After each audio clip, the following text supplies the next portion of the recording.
got so much motherfucking design on right now. Bring it down, bring it down, bring it down. I got 3 old guys on the block with her head. Bitches on the line, and you know.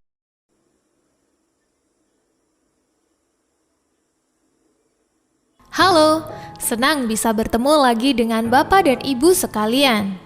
Pada video kali ini, kita akan berdiskusi tentang organisasi dan kelembagaan petani.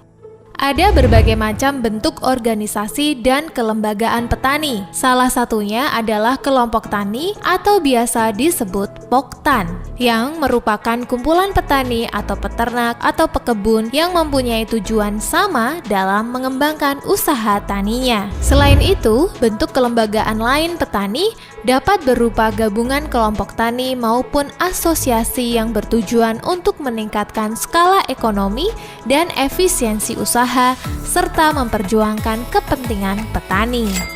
Poktan biasanya juga mempunyai unsur pengikat di dalam organisasinya, sehingga dapat menjadi kelembagaan yang kuat dan mandiri. Apa saja unsur pengikat itu? 1. Kawasan atau hamparan usaha tani yang disatukan faktor pengikat tertentu, baik faktor alam, sosial, budaya, ataupun infrastruktur. 2. Kegiatan rutin kelompok, seperti pertemuan kelompok sebagai wadah diskusi anggota, rapat rutin, dan pengadaan pelatihan. 3. Kadar yang mampu menggerakkan petani dengan kepemimpinan yang diterima oleh anggota. 4. Pembagian tugas dan tanggung jawab sesama anggota sesuai dengan kesepakatan bersama. Apa saja manfaat berkelompok bagi petani? 1. Dengan berkelompok, petani dapat mengembangkan diri dan usaha taninya. 2. Kelompok dapat digunakan petani sebagai tempat untuk meningkatkan pengetahuan, keterampilan, dan akses terhadap informasi dan teknologi. 3. Kelompok sebagai wadah petani dalam memecahkan permasalahan seperti pemenuhan sarana produksi pertanian, teknik budidaya, dan pemasaran hasil. 4. Kelompok sebagai tempat untuk memperkuat kerjasama antar anggota ataupun antar kelompok yang semakin terarah. 5. Kelompok sebagai unit usaha ekonomi yang berorientasi pasar yang bertujuan untuk meningkatkan pendapatan dan kesejahteraan anggota. Lalu, bagaimana tahapan pembentukan kelompok tani? 1. Membuat tim persiapan pembentukan kelompok dengan minimal 3 orang untuk menyusun aturan main anggaran dasar dan anggaran rumah tangga. 2. Anggota yang tergabung antara 20 hingga 30 orang, tergantung kondisi lingkungan masyarakat dan usaha tani. 3. Menyiapkan fotokopi KTP calon anggota-anggota.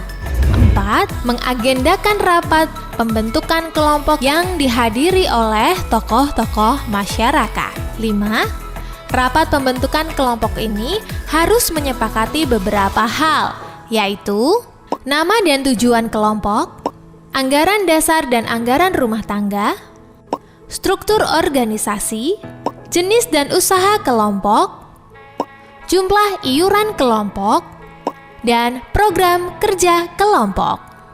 6. Hal-hal tersebut harus tercatat dalam berita acara yang ditandatangani oleh peserta dengan melampirkan fotokopi KTP. Salah satu yang perlu disiapkan dalam membangun organisasi yaitu 1. Anggaran dasar. Ketentuan pokok yang mengikat dalam organisasi berisi tentang visi misi organisasi, tujuan pendirian organisasi, logo resmi, pengelolaan organisasi, pengurus organisasi, tugas dan wewenang pengurus, waktu pendirian organisasi, anggaran dasar sebagai dasar pengambilan keputusan dalam menyusun peraturan. 2. Anggaran rumah tangga. Ketentuan dasar dan ketentuan operasional bagi suatu organisasi yang mencerminkan aspirasi, visi, dan misi suatu organisasi. Misalnya, mengatur tentang keanggotaan, hak dan kewajiban anggota, hak dan kewajiban pengurus, dan lain-lain. Setelah terbentuk kelompok tani, anggota harus bersama-sama memperkuat kelembagaan untuk mencapai tujuan bersama. Apa saja yang harus dikerjakan? 1. Melakukan pertemuan rutin anggota dan pengurus dalam rapat anggota, rapat pengurus, pertemuan kelompok, dan sebagainya. 2. Menyusun peraturan atau SOP yang disepakati di dalam kelompok. 3. Menyusun rencana kerja partisipatif. 4. Menyediakan sumber informasi dan teknologi bagi anggota. 5. Mengembangkan modal usaha tani dari iuran anggota maupun hasil dari kegiatan bersama. Nah, Bapak dan Ibu sekalian, sekian penyampaian saya tentang organisasi dan kelembagaan petani. Terima kasih. Sampai jumpa di materi lainnya.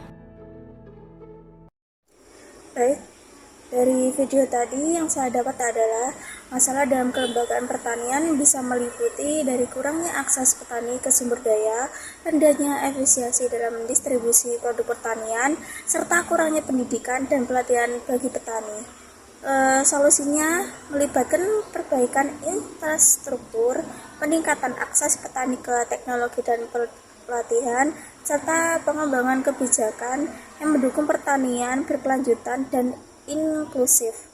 Penguatan kerjasama antara pemerintah, lembaga keuangan, dan petani yang penting untuk meningkatkan keberlanjutan sektor pertanian. Itu saja yang dapat saya sampaikan, kurang lebihnya mohon maaf. Wassalamualaikum warahmatullahi wabarakatuh.